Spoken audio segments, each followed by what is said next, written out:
Welcome to Storytime with Bron. I'm your host, Bron Mitchell. Come, sit with me under the story tree as I weave a tale or two for you. Greetings and salutations, and welcome to Storytime with Bron. I'm your host, Bron Mitchell, a.k.a. the StoryWeaver. And today I'll be reading a story for you called Don't Shut the Door by Matthew Nicholls and David Atze. Don't shut the door. Dedicated to the little monsters in our lives. Please, Mum and Dad, don't shut the door, 'cause monsters are waiting. Do not ignore.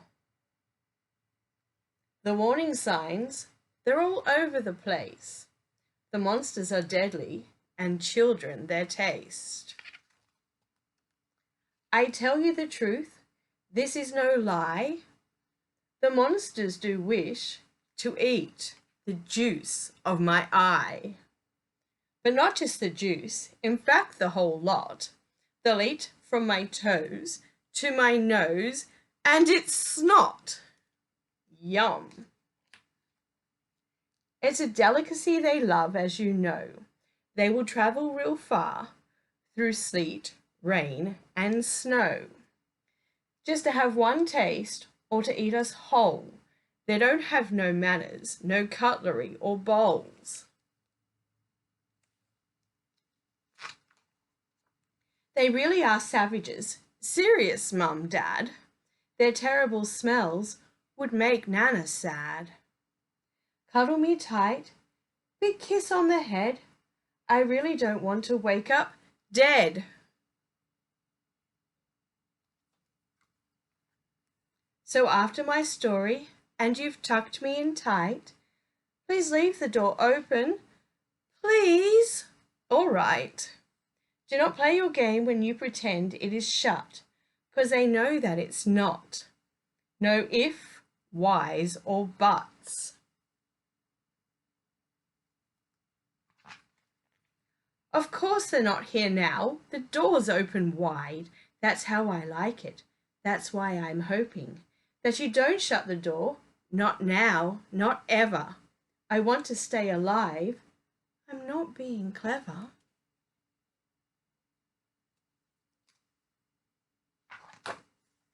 It's the truth that I speak. I know it's been done.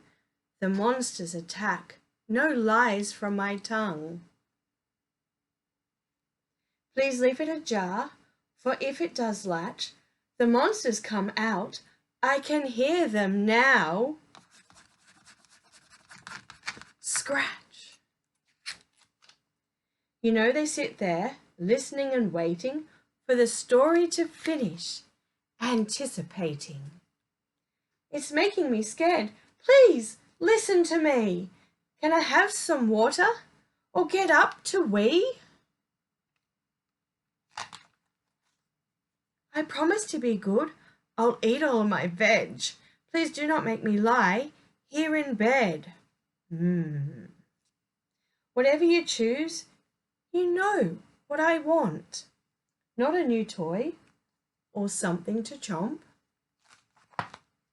But in fact, I just want one simple request.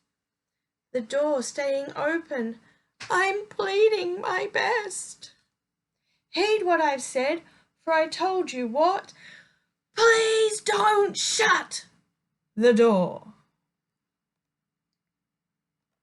10 reasons to shut the door. 1, cool breeze. 2, it totally sets the mood. 3, makes the room dark. 4, anything could happen. 5, no one can hear you scream. 6, keeps children inside. 7, privacy. 8, kids hate it. 9, open doors are so uncool. 10, kids taste great. That's why the monsters vote number 1 to shut the door. Thank you. And now, I will read some tales from Ghostly Echoes, spooky tales from around the world. Starting with The Ghost Cat by Rebecca Fyfe. Katie sat up when she felt someone sit down on the end of her bed. Her pudgy little fingers rubbed her sleepy eyes and peered towards the end of her bed, trying to see through the darkness. At first she thought no one was there, but then her eyes adjusted and she saw the fluffy grey cat sitting on the end of her bed, lazily licking its paw. Something was wrong, though, because while she could see the cat, she could also see through the cat. And even though Katie was only 5 years old, she knew that cats weren't supposed to be transparent. It didn't scare her, though. No, the scary part of her night always came late at night, when the bed creaked as though being jostled from underneath, and scritching and scratching sounds came from below her as though something crawled with sharp claws along her wooden bedroom floor. Sometimes she heard soft, growling noises. After being frightened by some unknown thing under her bed every night, the ghost cat didn't frighten Katie at all. She could hear its gentle purring and feel its weight against her legs, and it comforted her. She fell asleep easily. Later that night, Katie awakened to her bed creaking as it bounced slightly, as if something big had bumped it. The scritching and scratching sounds of something scraping her floor reached her ears, and she huddled under her covers, pulling them up tight against her chin. Soft growling noises rumbled from under her bed, but unlike all of those other nights, this time Katie was not alone. She felt her ghost cat stand and stretch, its weight gently lifting off her legs. She watched as it traipsed over to the side of her bed, looking down over it, and leapt off the bed. Its fur was standing straight up, and it made screeching, spitting hiss as it leapt. Katie loosened her grip on her covers and leaned over her bed to see what was happening. The growling grew louder, and Katie's bed bumped and jostled harder than it ever had before. Loud, angry mews and hisses joined the growling, and Katie felt thumps and bangs against the bottom of her bed. Skrr. Moments later, the growling turned into a gurgle and then stopped altogether.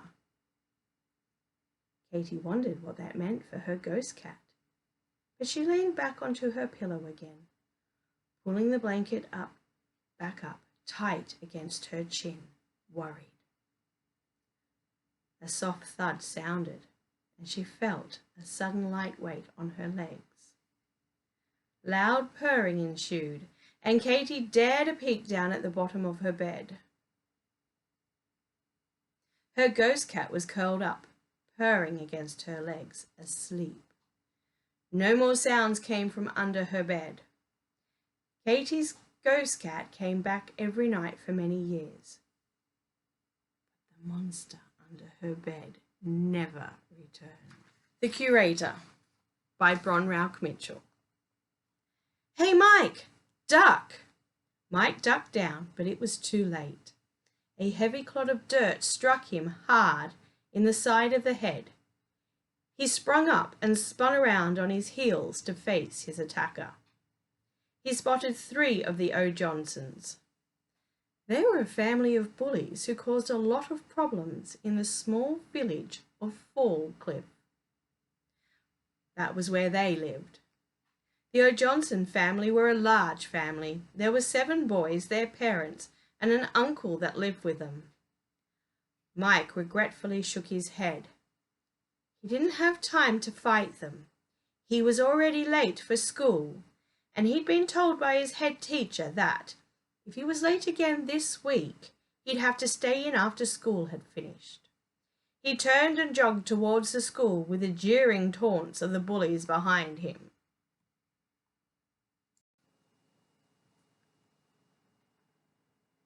As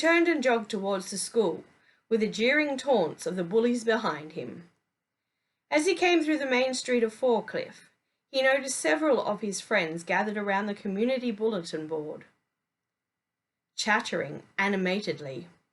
He wandered over to see what all the fuss was about. Mike greeted his friends with a cheerful, "Hey guys!" before asking, "Hey, what's going on? Are aliens taking over the town? Has Principal Art been transferred?" His mates laughed and shoved him good-naturedly, before scrunching closer to let him see the sign that had them all excited. Mac's Travelling Fair of Wonders was emblazoned in fancy gold lettering across a sky-black background. Featured in the middle of the poster was a scarlet circus-like tent, proudly bearing the lettering, featuring Mr. Maxwell's Old World Curios, followed by the times, dates, and location of the show. Fyfe was a sleepy country village in the middle of nowhere, or at least that was how it felt to Mike. There was a lot to keep him and his friends occupied, but visiting fairs were a rare treat. Mike was just as excited as his mates, and he hoped his parents could afford to take him. Checking the poster again, Mike saw that Mac's Travelling Fair of Wonders would be situated on the village green, and that it would be opening that very night. His excitement level rose. There was every likelihood that the fair would already be setting up at this very minute. Checking the time once more, Mike realized that they might not make it to school in time for first bell, but if they ran, they'd make it by second bell. Even Mac's Travelling Fair of Wonders, featuring Mr. Maxwell's oldie worldy curios, was not worth Mike staying back behind after school was over. "Run!" he yelled. "We don't want to be late!" With cheers and huge grins, the friends all raced off towards Fyfe Public School. Mac's Travelling Fair of Wonders was the talk of the town at school. Mike and his mates were discussing amongst themselves the chance that they would be going to the fair that night. They knew that money was tight for everyone right now. Well, everyone that is, except for the O'Johnson family. Most of the crops had failed this year after being wiped out by a mysterious blight. Only the O'Johnsons' crops were spared. This had made the O'Johnsons even harder to be around, as they shoved their good fortune in their friends' and neighbours' faces. Mike secretly believed that the O'Johnson family were behind the mysterious blight, although he had no proof.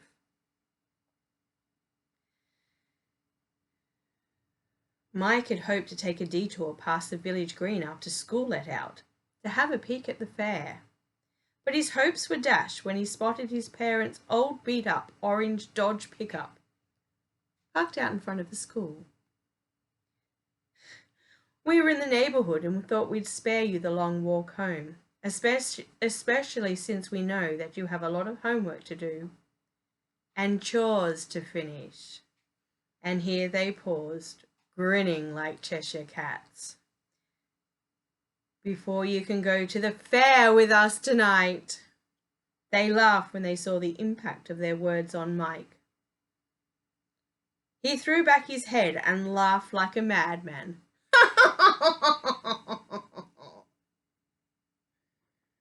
Jumping into the back of the truck, he yelled goodbye to his mates. That night, Mike lined up with his parents to enter the fair. The fair was shrouded by a mysterious fog. Once they entered the fair, Mike gasped. He didn't know what he expected, as the only fair that he had seen before was a drab, worn affair. There the tents were patched and mouldering, the amusements were outdated, and the rides creaked along, threatening to collapse at any minute. But Mac's travelling fair of wonders was bright and shiny. Mike didn't know where to look at first. It was all so dazzling. Clowns, jugglers, magicians, unicorns, fire eaters, fortune tellers, and more. The fair seemed to stretch for miles, but that had to be a special effect, as the village green wasn't that large. Mike's parents gave him some money for the attractions, and he went off in search of the others. He quickly found them outside the largest, brightest tent there, Mr. Maxwell's Old World Curios, or is that Oldie Worldy Curios? Mike was again amazed. He had expected a dingy old tent, smelling of mothballs and mould. Mike and his mates approached the tent in awe, staring at the images painted into the scarlet canvas. Mythical beasts, scary monsters, hideous animals, and more. The painted figures were moving and screaming, but that had to be another special effect, didn't it? Mike and his mate stepped inside the tent and were instantly transported into an amazing world, or worldy, of wonders. Shrunken heads of all shapes and sizes, shark's teeth and bear claws, crystal skulls, full human skeletons, and much, much more were spread out before them. It was a veritable cave of curios. The inside of the tent seemed to hold far more than was humanly possible. The most amazing part of the exhibition was yet to be discovered. When they stumbled across the rogues' gallery of wax figures, they were startled. The figures were amazing. Each figure was convincingly lifelike. The eyes in particular seemed very realistic. Full of expression, they seemed to follow him around the room. He shivered. He expected them to start to move at any second. There were figures of all shapes and sizes. Men, women, even children. Some were dressed as pirates. Some were dressed as murderous-looking villains. Even the childlike figures were unpleasant to look at. As they looked closer at the rogues' gallery, they were once more startled as one of the figures started to move. Short and bespectacled, his hair was thinning on top of his head. He glared at them fiercely and shouted, "Boo!" at them before bursting into laughter.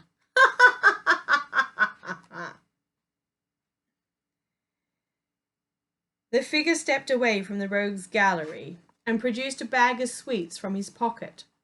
Offering them to Mike and his friends, he introduced himself. "I'm Mr. Maxwell, and this is my old world of curios."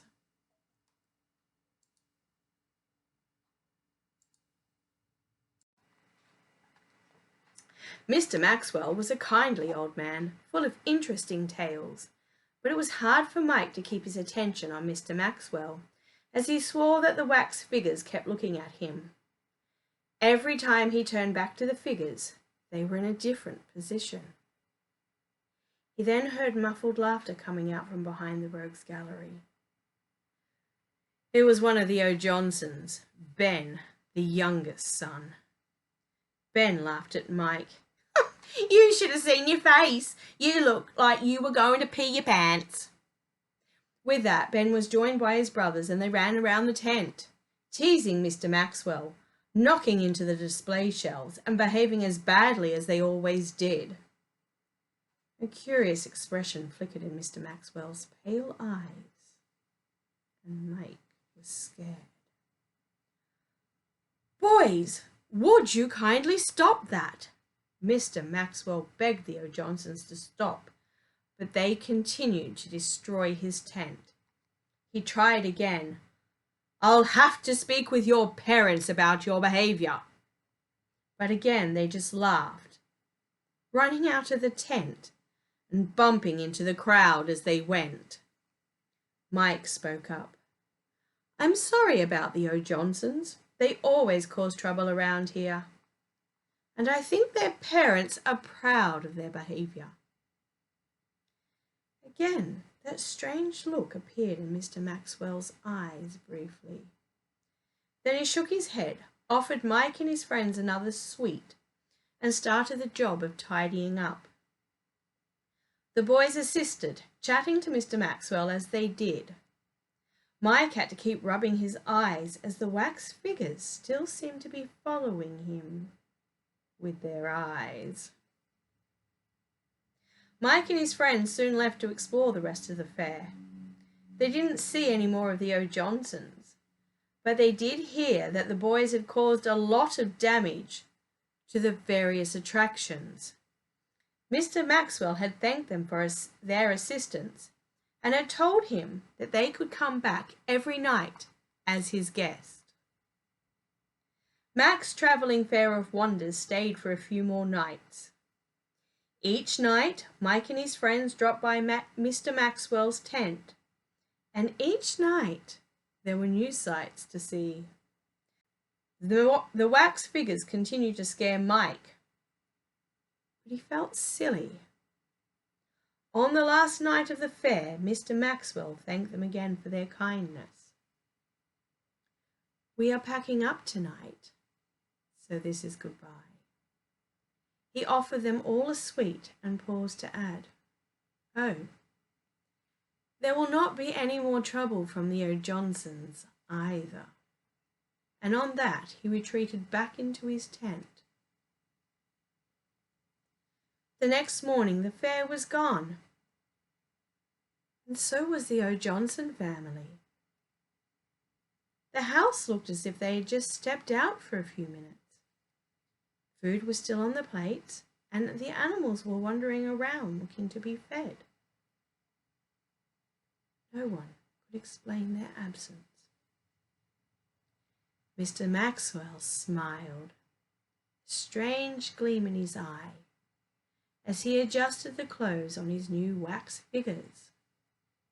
They were a fine-looking family, and these 10 figures would take pride of place in his rogues gallery. The end. Details on where to purchase Ghostly Echoes and Don't Shut the Door will be in the episode description. And thank you, and I will be back with more stories.